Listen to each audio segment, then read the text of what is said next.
Hindi po pwede yung mini trial, small trial, short trial, kahit anong trial po sapagkat hearing po ang hinihingi dyan.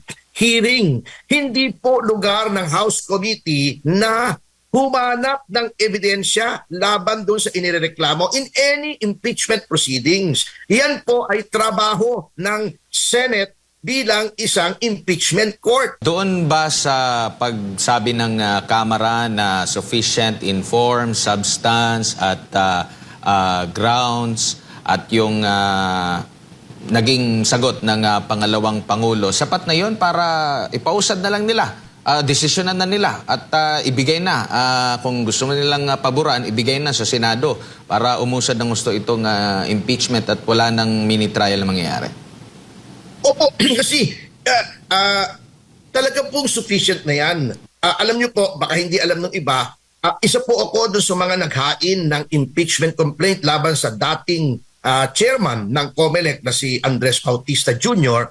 Ito po ay successful impeachment po to in the sense na ito pong impeachment ay it was found to be sufficient in all aspects, form and then substance. Inoverrule ng plenary. Ang plenary ang na-determine na ito ay dapat iangat sa Supreme Court. At nakita ko po yung proseso, yung actual na proseso po dyan sa House. Talaga pong ang basihan ng form, substance at grounds ay yun pong reklamo. Hindi po pwede yung mini trial, small trial, short trial, kahit anong trial po sapagkat hearing po ang hinihingi dyan.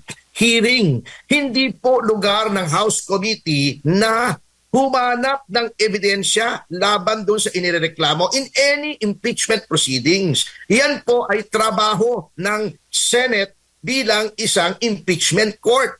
Ngayon, titignan nyo yung sufficiency ng lahat ng yan base sa ebidensya. Kung may gusto kayong ipatawag nyo yung complainant, ipatawag nyo yung kung sino man. Ngunit hindi nyo pwedeng kunin yung mga dokumento ng mga kumpanya na hindi naman nababanggit sa complaint o si answer. Hindi nyo naman pwede patawag yung mga tao na hindi nababanggit doon sapagkat that would already constitute a trial na lagpas na po sa kapangyarihan ng House Committee.